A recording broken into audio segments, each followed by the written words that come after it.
Une femme noire pense qu'elle a le droit de me juger. Sa voix raclait l'air, comme des chaînes traînées sur une pierre froide. Les lois de cet État ont été écrites par moi, pas pour que des gens comme toi les lisent.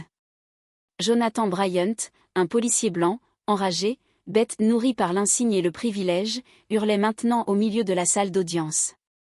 Face à lui, le juge Ayanna Williams, une femme noire, pas un pion, mais celle qui retourne tout le plateau. Son regard était un scalpel, disséquant un système depuis longtemps pourri de l'intérieur. Il ne pouvait pas le supporter. Son ego en décomposition a explosé. Il s'est précipité, lançant un coup de poing comme s'il pouvait étouffer l'histoire elle-même. Le sang d'Ayanna frappait les carreaux de la salle d'audience, non pas comme une victime, mais comme de l'encre, signant la mise en accusation d'un système tout entier. Elle se tenait debout, sans trembler, sans reculer, avec juste une phrase, qui sonnait comme une cloche funèbre. Arrêtez-le immédiatement et gardez-le sous caméra. La justice n'est plus une déesse aux yeux bandés. C'est une femme qui vient de saigner et qui est toujours debout. Votre État a-t-il déjà été témoin d'un procès comme celui-ci? Laissez un commentaire ci-dessous. Je veux entendre la vérité de là où vous vivez.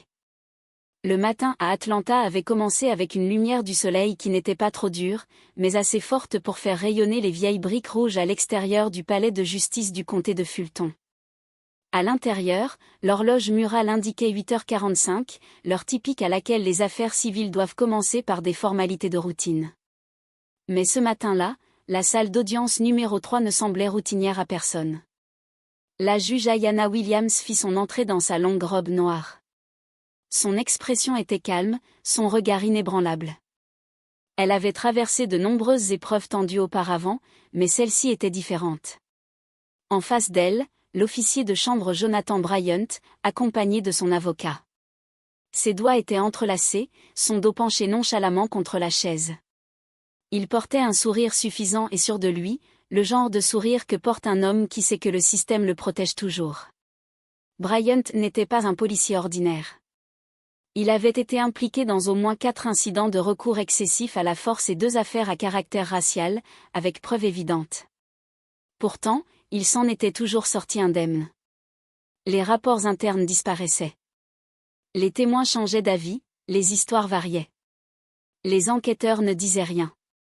Cette fois, l'affaire concernait une confrontation avec un adolescent noir non armé dans une station-service. Au début, cela semblait mineur, mais une vidéo qui s'est propagée en ligne montrait clairement Bryant agressant le jeune homme. Sans avertissement, sans provocation. La réaction du public fut immédiate et furieuse. Les affaires internes lancèrent une enquête, mais, comme toujours, ça calait. C'est ainsi que le procès civil arriva devant la salle d'audience d'Ayanna. Ce n'était pas une procédure pénale. Il n'y aurait pas de badge retiré, aucune accusation formelle, juste une victime essayant de retrouver sa dignité. Pour Ayanna, cependant, c'était plus que ça. C'était une occasion rare de forcer au moins une partie du système à répondre de ses actes. Elle ouvrit le dossier et jeta un bref coup d'œil à Bryant. Il souriait toujours, ce même sourire narquois qui semblait dire qu'il avait vu des dizaines de femmes comme elle avant elle. Et aucune n'avait jamais osé poser le doigt sur lui. Elle ne répondit pas, mais au fond d'elle, elle savait que si elle perdait le contrôle de ce procès, personne d'autre n'aurait le courage de l'avancer à nouveau. Et le vent, se faufilant à peine à travers la fenêtre de la salle d'audience, semblait porter avec lui le léger parfum persistant de poudre à canon des générations passées. Jonathan Bryant était assis dans le siège du défendeur comme si elle avait été conçue juste pour lui. Il ne s'est pas penché en arrière comme quelqu'un qui écoute attentivement ou qui montre du respect à la cour. Au lieu de cela, il s'est reposé dans une posture délibérément affalée, les jambes croisées, un coude appuyé sur un genou, l'autre main jouant avec un stylo plaqué argent qu'il n'avait clairement aucune intention d'utiliser. Ce n'était pas la posture d'un homme sous la menace de la justice. C'était la posture de quelqu'un habitué depuis longtemps à vivre dans un monde où la loi ne servait guère plus qu'un mince voile pour le privilège. Il portait une chemise blanche impeccable avec les manches roulées haut et les boutons du haut défaits. Pas de cravate, pas de veste. Un message calme, tranchant. Cela ne signifiait rien pour lui parce qu'il savait déjà comment cela se terminerait. Chaque fois que l'avocat du plaignant introduisait des preuves, une surveillance, des captures d'écran, des témoignages de cris, des photos de visages meurtris. Bryant ne répondait pas avec inquiétude, mais avec un sourire narquois, celui d'un homme qui avait déjà vu ça 1000 fois. Ce sourire narquois était calculé, pas assez profond pour être qualifié de mépris, mais jamais assez subtil pour masquer la moquerie. Il hocha lentement la tête, comme s'il applaudissait une performance fatiguée dont il pouvait réciter la fin par cœur. Son regard dérivait paresseusement autour de la salle d'audience, sur les observateurs et la presse. Quand ses yeux rencontrèrent un journaliste noir griffonnant des notes, il eut un léger sourire et haussa les épaules, comme pour dire « Écrivez tout ce que vous voulez. » Rien de tout cela n'a d'importance. Puis il croisa le regard du juge Ayanna Williams, qui examinait une transcription. Il continua à la fixer jusqu'à ce qu'elle lève les yeux. Son visage restait illisible, la neutralité même semblant l'irriter. Il sourit, pas largement ni longuement, mais juste assez pour créer une tension dans la pièce. Bryant avait dit un jour, lors d'un dîner privé en compagnie d'avocats et d'industriels amis, « Elle me juge, une femme noire, pensant qu'elle peut s'asseoir au-dessus de moi. » Il n'a pas répété ces mots devant le tribunal, mais chaque muscle de son corps semblait les crier. Il n'était pas là pour répondre à la justice. Il était ici pour jouer à un jeu, le genre où il était toujours le chat. Et même le juge en robe noire n'était qu'une autre souris déguisée en autorité. Lorsque le premier témoin, un jeune homme noir nerveux d'environ 23 ans, témoigna et décrivit un coup de poing soudain de Bryant dans une station-service, Bryant ne le regarda pas. Au lieu de cela, il scanna la salle d'audience, à la recherche de quelqu'un qui pourrait encore croire en lui. Il se pencha vers son avocat et murmura quelque chose. L'avocat fronça les sourcils et secoua la tête. Bryant ne sembla pas s'en soucier. Quelques secondes plus tard, il rit tout haut. Pas fort, mais assez pour percer le silence et perturber les propos du témoin. Juge Ayanna l'a frappé. Objection. Accusé, maintenez l'ordre. Bryant se tourna vers elle avec un hochement de tête facile. Mes excuses, votre honneur, dit-il doucement, comme s'il l'avait déjà répété. Mais ses yeux ne contenaient aucune excuse. Ils étaient vides, froids, et lents d'une manière qui donnait l'impression qu'il avait déjà gagné et qu'il regardait juste l'acte final pour le divertissement. Ayanna jeta un coup d'œil au dossier devant elle, serrant son stylo rouge entre ses doigts. Une partie d'elle voulait le faire taire immédiatement, mais 10 ans d'expérience à marcher sur la ligne à l'intérieur de ce système lui dirent d'attendre, qu'il creusait sa propre tombe. À l'arrière, Lena, la vendeuse d'Ayanna, se pencha vers le sténographe judiciaire et murmura. « Combien de fois a-t-il fait ça ?» La femme soupira. « C'est la 6e fois que je le vois rire alors que la victime pleurait. » Pendant ce temps, Bryant s'asseyait, les bras pliés, sourire narquois fixé en place, un sourire qui faisait baisser la température de la pièce, qui faisait ressentir à tout le monde qu'il n'était pas désolé. Il n'avait pas peur. Dans son esprit, tant que son espèce écrivait les lois, personne comme Ayanna ne pouvait le toucher. Mais dans l'esprit d'Ayanna, une pensée surgissait avec la clarté d'un coup de tonnerre, personne ne naît. La juge Ayanna Williams se tenait debout, le visage ensanglanté, son expression calme. Elle jeta un coup d'œil à un coin de la pièce où 4 caméras étaient encore en marche, puis posa ses yeux rivés sur le défendeur qui se débattait au sol. Dans son esprit, il n'y avait plus de bruit, plus de lumière, plus de saignement, juste une question, qu'est-ce qui va se passer si je reste silencieuse ? Et puis la réponse vint, froide et claire. Si je ne prends pas le pouvoir maintenant, je le perdrai pour toujours. Elle fit un pas vers le bord du banc, sa voix était ferme, pas forte, mais résonnait dans la pièce comme un ordre sur un champ de bataille, retenez-le ici. Personne ne bougea pendant une seconde. Pas de retrait. Gardez les caméras allumées. Tout sera enregistré, sans coupure, sans montage. Ce n'était pas de la rage. Ce n'était pas une crise de colère de la victime. C'était la voix de quelqu'un pleinement conscient de ce qu'elle commandait. Un procès, un moment historique, un système forcé dans la lumière. Les officiers échangèrent des regards. L'un hocha la tête, murmura à un autre, et resserra les menottes de Bryant. Personne n'osa bouger de son poste. Il savait que si cet incident plongeait la salle d'audience dans le chaos, quelqu'un l'enterrerait avant le journal du soir. Mais si ça se passait exactement comme Ayanna l'avait ordonné, il n'y avait pas de retour en arrière. Ils savaient qu'ils étaient pris entre deux forces, justice et protectionnisme. Et pour la première fois, la justice venait de lever la tête. Derrière eux, des journalistes se bousculaient pour obtenir des images. Le flux en direct resta actif. Un site d'information locale rapporta plus de 2 millions de téléspectateurs en 10 minutes. Les mains de l'opérateur de la caméra Watt le 36 tremblaient en capturant l'image d'une juge noire ensanglantée debout, ordonnant l'arrestation de l'homme qui l'avait frappée. En regardant Le Monde, ce n'était pas seulement la salle d'audience d'Atlanta qui n'existait plus. C'était un bilan national. En ligne, les hashtags explosèrent. Elle ne broncha pas. La juge Ayanna, la justice contre-attaque. Personne n'avait coordonné cela. Aucun gros média n'a eu besoin de titrer. L'image seule une femme, du sang sur son visage, toujours en contrôle suffisait à déclencher un mouvement. Dans le box des jurés, une jurée pleurait en silence. Assistante sociale, elle avait vu des procès échouer par manque de preuves, retard tactique ou lacune procédurale, mais elle n'avait jamais vu ça.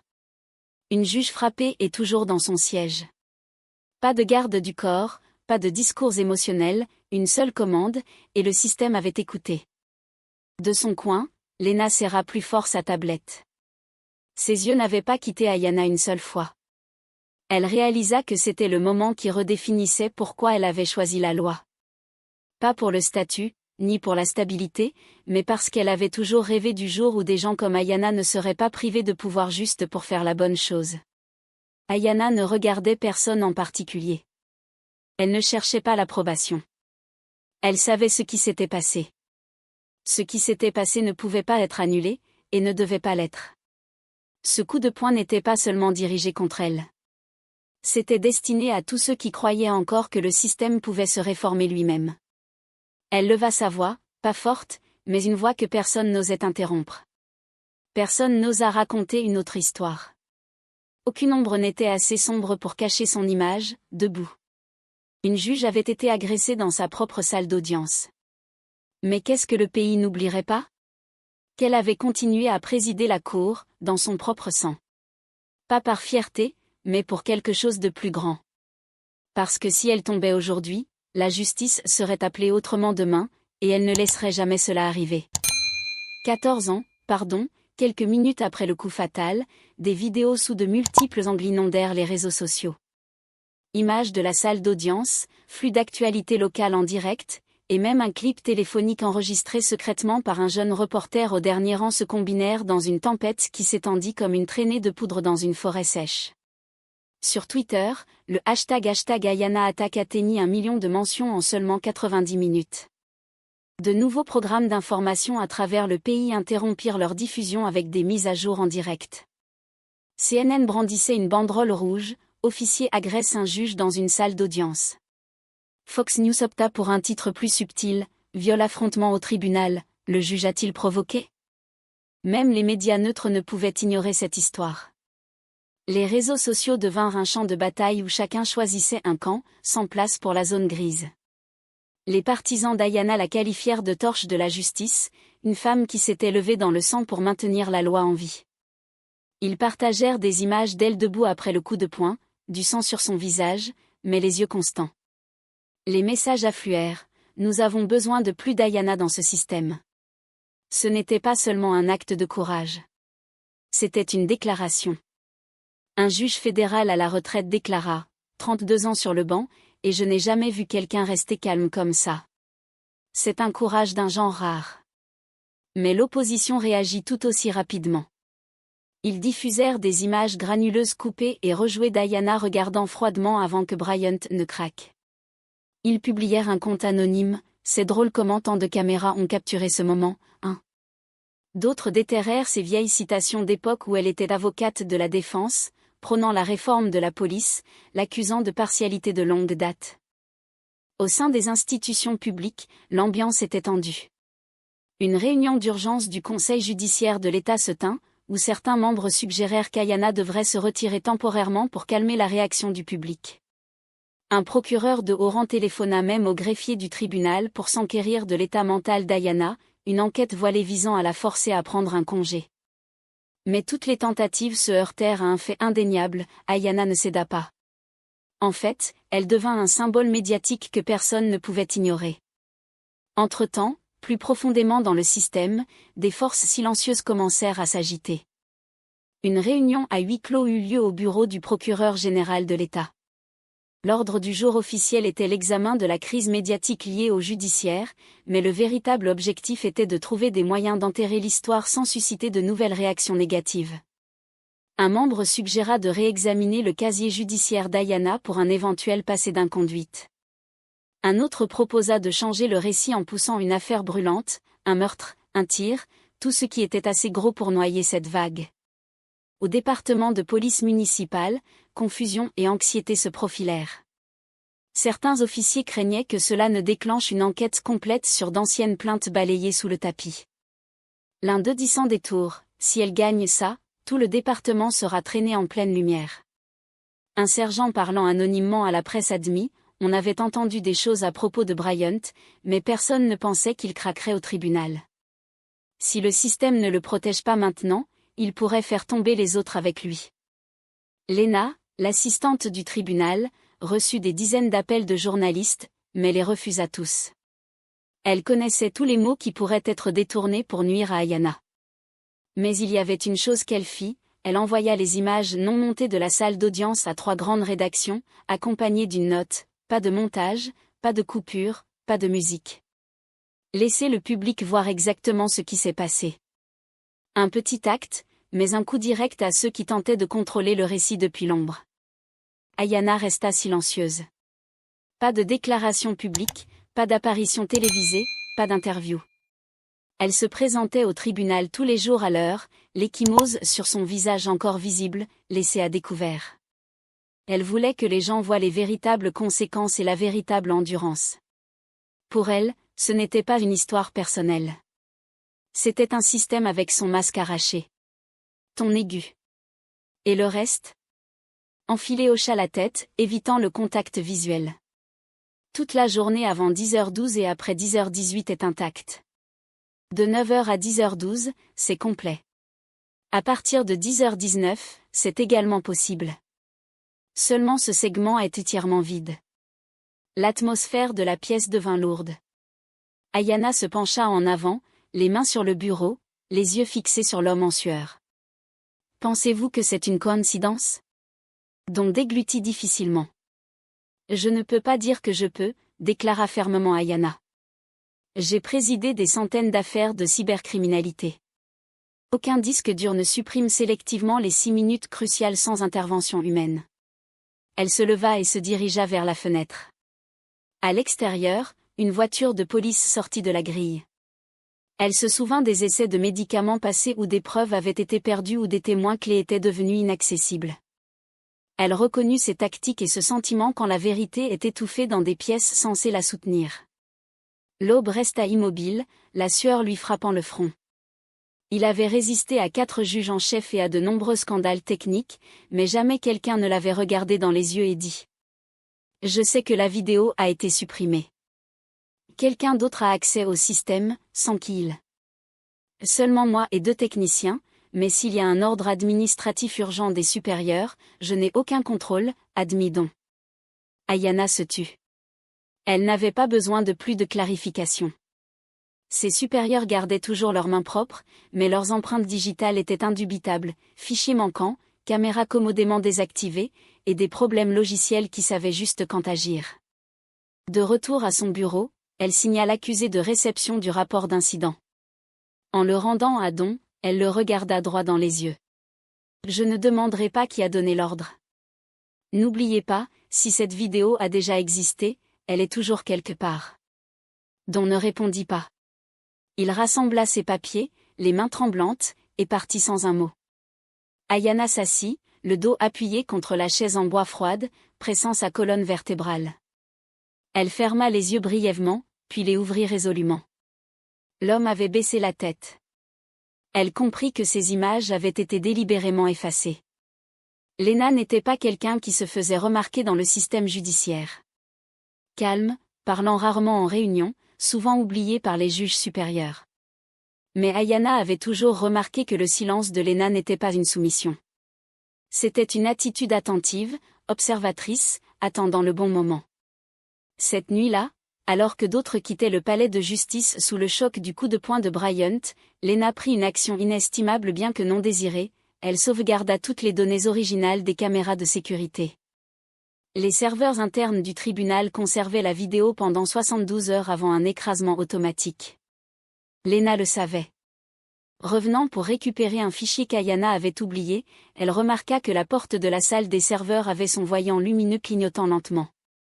Quelqu'un y avait accédé. Un sentiment de malaise la poussa à agir. Sans instruction ni ordre, elle s'assit calmement, connecta son disque dur personnel au port de secours auxiliaire, et commença à copier les images de 9h45 à 11h15, y compris le moment où Bryant a chargé le banc et donné le coup de poing. Elle ne le dit à personne, n'informa pas Ayanna, ni le service juridique. Au fond, elle savait que, une fois ce matériel officiellement reconnu, il pourrait facilement disparaître par voie administrative. Lena fit simplement ce qui était nécessaire. Elle nomma le fichier JWB Incident UNU1, le déplaça, le crypta et l'envoya à 3 organismes indépendants de confiance, un petit journal d'enquête à Chicago, un groupe de journalistes pigistes à Atlanta, et une organisation à but non lucratif de chaînes d'information à Washington. Dans la note d'accompagnement, elle écrivit: séquences originales, non montées. Veuillez conserver en toute sécurité. Il en faudra. 3 jours plus tard, lorsque le rapport technique déclara que les images de la caméra principale avaient été endommagées de manière permanente, Lena resta silencieuse. Pas de panique, pas de malédiction, pas de larmes. Elle regarda simplement son écran d'ordinateur, se mordit la lèvre inférieure, et ouvrit son téléphone, attendant de voir lequel des 3 organismes allait réagir en premier. Cela ne prit que 3 heures. Le journal indépendant de Chicago fut le premier à publier. Nous avons l'original. Voici la vidéo non éditée. L'article comprenait un extrait de 47 secondes de la caméra 3, capturant les actions de Bryant dans leur intégralité, debout, chargeant le banc, frappant Ayanna de plein fouet, puis étant maîtrisé tout en criant de haine. L'horodatage était clair, 10h14 et 27 secondes. L'angle était suffisamment précis pour montrer tous les visages dans la salle d'audience. Dans un coin, le filigrane ATLC Corriente confirmait l'authenticité comme séquence interne non montée. Internet explosa. Les plateformes de médias sociaux partagèrent rapidement le clip. Les segments des journaux télévisés du soir furent décalés pour se concentrer sur cet événement. Fini les débats sur la provocation ou l'absence de preuves directes.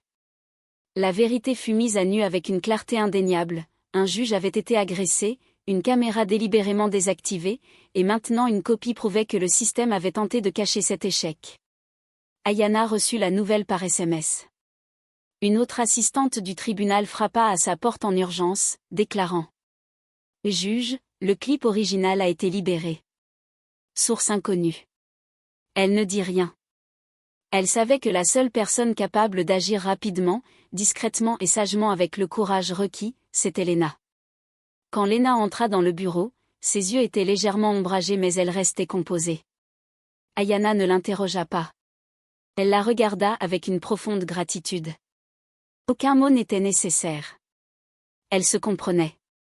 Tout le monde ne considérait pas le système comme un roi jusé. Certains, même s'ils ne sont qu'une petite vis, pouvaient empêcher la machine défectueuse d'écraser la vérité plus loin.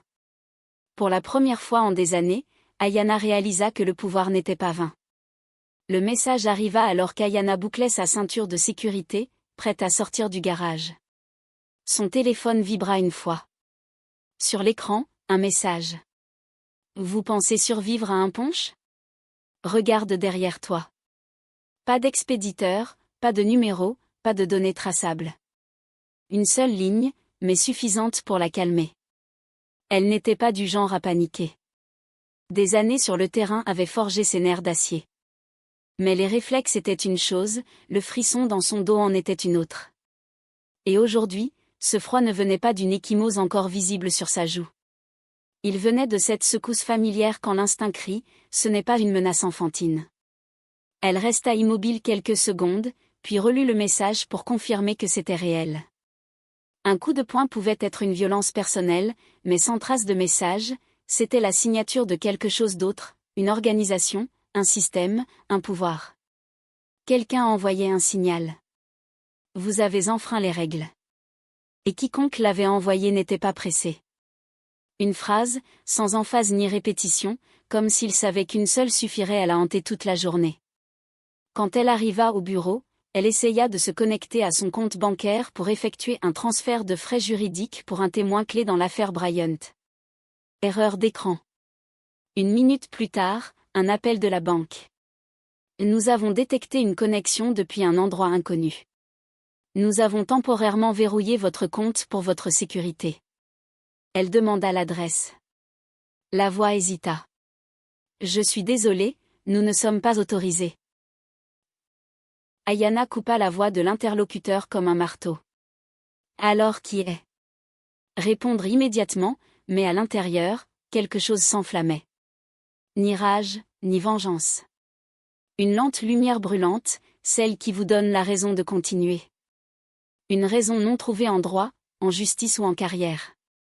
Une raison trouvée dans le petit être à côté d'elle, qui lui a rappelé que si elle abandonnait, elle laissait derrière elle un message.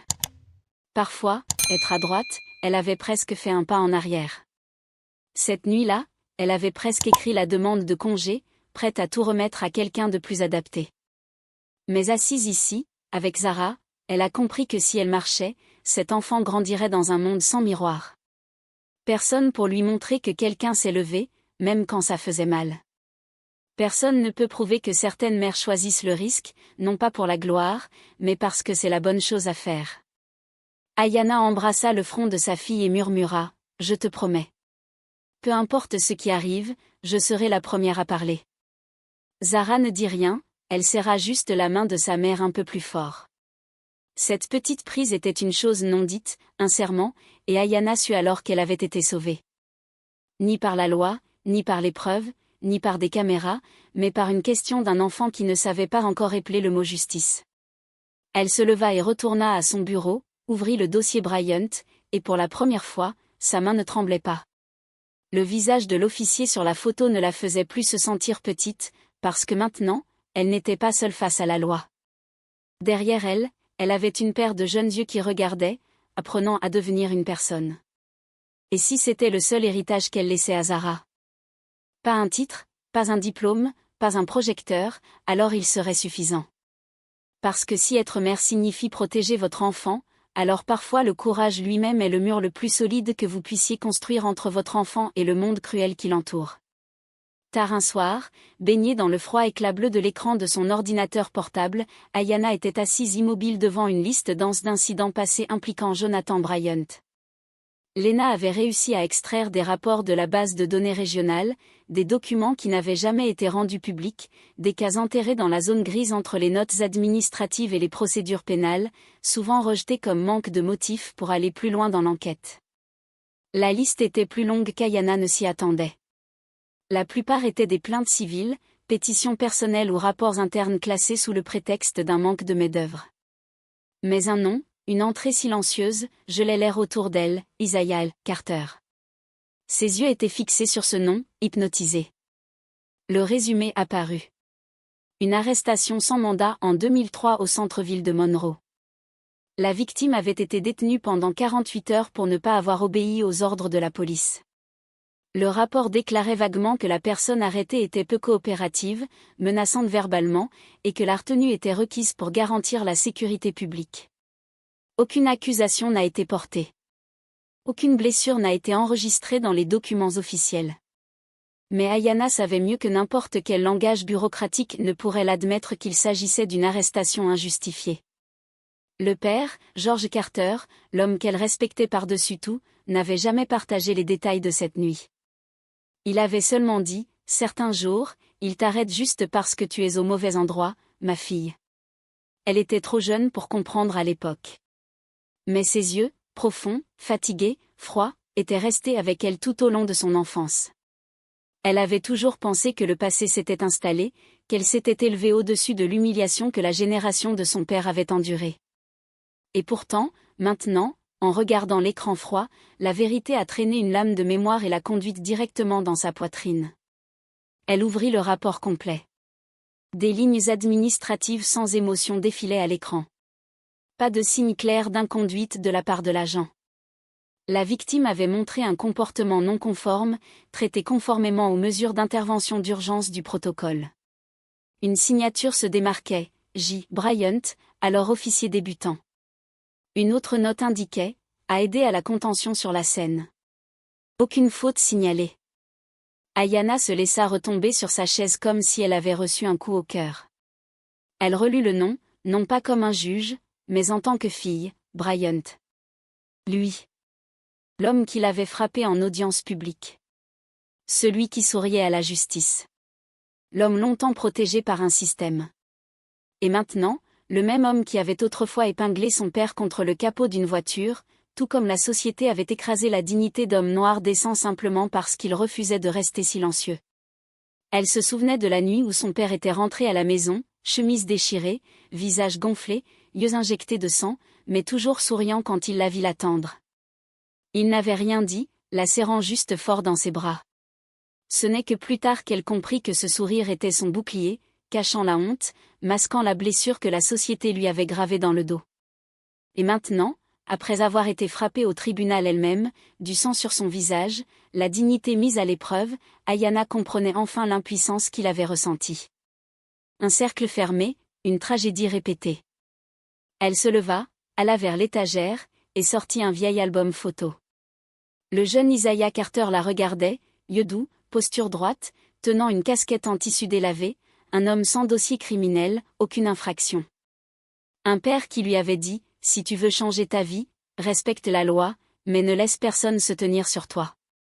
Les larmes vinrent, non pas par faiblesse, mais par colère.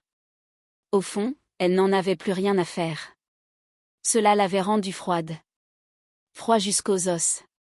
Elle retourna à son bureau, posa une main sur le dossier Bryant, et le referma lentement. Pas pour y mettre fin, mais pour commencer. Ce n'était plus seulement un procès, ni une quête abstraite de justice. C'était faire face à l'homme qui avait un jour brisé sa famille et qui pensait maintenant pouvoir le faire encore une fois. L'affaire avait été enterrée pendant 20 ans, mais la douleur et l'injustice n'avaient jamais quitté sa famille. La lumière du matin glissa par la fenêtre du salon, au-delà des stores usés, sur la table en bois où Ayanna était assise, immobile et silencieuse. Devant elle se trouvait une vieille photographie jaunie sur les bords, montrant un homme souriant doucement dans une chemise blanche froissée, yeux calmes, mais portant quelque chose qu'elle comprenait enfin maintenant, la démission silencieuse de quelqu'un trahi par le système même en qui il avait confiance. Zia Carter, le père qu'elle avait toujours admiré, toujours honoré, devenait la source de sa fureur silencieuse. Pendant des années, Ayanna avait cru que son rôle en tant que juge ne consistait pas seulement à rendre des décisions de justice, mais à guérir les fractures que la loi avait autrefois infligées à sa famille. Elle pensait que si elle restait impartiale, forte et de principe, elle pourrait interrompre la boucle vicieuse entre pouvoir et violence. Mais maintenant, connaissant l'homme qui l'avait attaqué, celui qui autrefois humiliait son père, ses idéaux n'étaient plus suffisants pour calmer son cœur. Bryant n'était pas seulement un accusé. Il était l'incarnation physique d'un passé qui ne s'était jamais endormi. Et à partir du moment où elle reconnut son nom dans ce vieux dossier, ce procès cessa d'être un devoir. Il devint une obligation, pas pour le tribunal, mais pour son père, le passé et sa propre fille. Grandir dans le même pays, sous le même ciel, où la justice s'arrête encore souvent à cause de la couleur de peau, Ayanna reposa son coude sur le bureau, passa doucement sa main sur la photo de son père et murmura silencieusement. Il lui avait dit un jour, « Crois en la loi, non pas parce que c'est toujours vrai, mais parce que si tu ne le fais pas, il n'y a plus rien à quoi s'accrocher. » Il n'était pas naïf. Il connaissait bien l'injustice, mais il avait choisi de se tenir dans le cadre de la loi, plutôt que de jeter des pierres de l'extérieur. Maintenant, c'était à son tour de poursuivre ce chemin. Propre, tandis que d'autres avaient perdu leur dignité, leur famille, leur liberté. Elle jeta une pile de papiers sur la table, le rapport d'arrestation de son père en 2003. Jonathan Bryan avait été l'un des officiers énumérés. Marcus regarda le dossier sans demander comment elle l'avait obtenu. Il n'était pas surpris. Il inclina simplement la tête. Ce silence en dit long à Ayanna, il avait su. Il le savait depuis le début. Elle parla à nouveau, cette fois sans colère, mais avec tristesse. Vous n'avez pas simplement signé sur les mauvais appels. Tu es resté là pendant que le système écrasait des hommes comme mon père, et tu n'as rien dit. Marcus leva la main comme pour répondre, mais la laissa retomber, comme quelqu'un qui n'avait plus le droit de se défendre. Ses yeux s'écarquillèrent, non pas avec arrogance, ni avec des excuses, mais avec la fatigue d'avoir trop compromis, portant atteinte à sa propre intégrité. Ayanna ne dit rien de plus. Elle retourna à sa place, rassembla les documents et les empila soigneusement. Puis elle se leva et se dirigea vers la porte. Avant de partir, elle regarda Marcus. Il était assis, immobile sous la pâle lumière du plafond, comme enterré dessous. Son regard fuyant lui disait la vérité. Ce n'était pas qu'il ne savait pas qu'il avait tort. C'était qu'il savait exactement comment il avait aidé à maintenir un système coupable. La pièce ne portait plus la tension d'une opposition d'arguments. Elle était plus lourde, alourdie par des années de dissimulation, d'accords silencieux et d'auto-justification. Ayanna se tenait debout, les bras croisés, ses yeux ne cherchant plus le remords, mais forçant Marcus à s'affronter lui-même. Après une longue pause, il leva finalement les yeux. Sa voix était lente, fatiguée, chaque mot traînant quelque chose de brisé avec ça. « Oui, dit-il. J'ai eu des instructions du bureau du gouverneur. Pas d'ordre formel, pas de mémo, juste des appels téléphoniques, des commentaires dans le couloir, un email avec l'expression « Donner la priorité à la stabilité politique ». Il soupira en se frottant le front, comme pour essayer d'effacer le souvenir d'années passées à se conformer sans protester.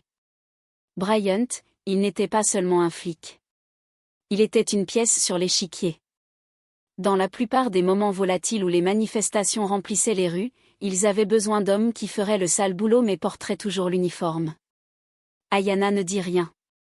Elle le laissa parler parce que la vérité, une fois sortie de la bouche du coupable, avait 10 fois le poids de tout écrit d'accusation. Ayla regarda à nouveau. Sa voix tremblante mais claire, ils m'ont dit que si je jouais mon rôle, je serais promu. Sinon, je serais remplacé. Et tu sais, Ayanna, j'ai une famille, une hypothèque, une mère qui a besoin de médicaments mensuels. Cette dernière phrase, j'essayais juste de survivre, tomba comme une gifle pour quiconque avait déjà cru que Marcus Hay se tenait sur un terrain éthique. Ayanna retroussa sa lèvre, pas dans un rire. C'était un réflexe. Également des moments de pitié et de répulsion. Tu as survécu en enterrant ceux qui sont plus faibles que toi, dit-elle, chaque mot tranchant dans sa conscience. Tu appelles ça la survie. Quand un enfant se retrouve à l'hôpital et que tu signes l'interdiction de poursuite. Quand un père est arrêté sans mandat et que tu classes son dossier.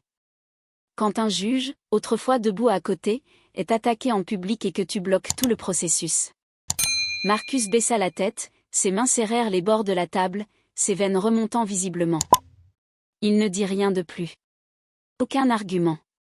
Parce qu'à ce moment-là, lui, un ADA, un officier de police, avait admis par son silence que le système n'était pas accidentellement défectueux. Il était méthodiquement corrompu. Ayanna savait qu'elle avait fait ce que peu d'entre eux avaient osé, forcer quelqu'un à l'intérieur du système à reconnaître l'existence d'un réseau de protection interne, non pas contre des menaces extérieures, mais venant du haut vers le bas. Elle comprit que c'était le moment où l'illusion de l'indépendance judiciaire éclatait. Plus de spéculations de la presse, plus de murmures du public, mais une confession venue du cœur même de l'accusation. C'était à ce moment-là que le système commença à s'auto-accuser. Un système qui n'avait pas besoin d'attaques externes, car lorsqu'ils étaient poussés, leurs propres initiés exposaient ces mécanismes à travers leurs propres excuses. Il ne restait rien voilé, rien à faire semblant. Quand un ADA se présente devant un juge et admet « je l'ai fait pour garder mon travail », la légitimité de toute la machine commence à se fracturer.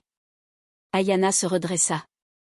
Elle savait que l'histoire avait désormais dépassé les limites d'un seul cas. Ce n'était plus un juge contre un policier. C'était le premier coup de cloche, marquant l'effondrement de tout compromis, de toute affaire coulisse, et le fil emmêlé du pouvoir et de la lâcheté. Hay resta silencieux. Il n'avait pas besoin de parler. Tout ce qui devait être exposé était déjà gravé sur son visage. L'expression pâle d'un homme réalisant qu'il ne préservait pas un système, il prolongeait sa pourriture. Ayanna récupéra le dossier et quitta la pièce sans regarder en arrière. Elle n'avait pas besoin de gagner l'argument. Ce qu'elle avait gagné était plus grand que ça. La vérité avait été prononcée de la bouche de l'homme qui avait contribué à renforcer le mensonge. Ayanna se leva dans les coulisses d'Atlanta, dans la plus grande salle d'audience, celle qu'elle avait personnellement demandé à convertir en chambre spéciale d'audience publique. Pas pour le spectacle, mais parce que la vérité avait besoin d'une scène suffisamment grande pour être vue. La galerie, les sièges avaient été agrandis, les caméras de télévision alignées sur un mur, les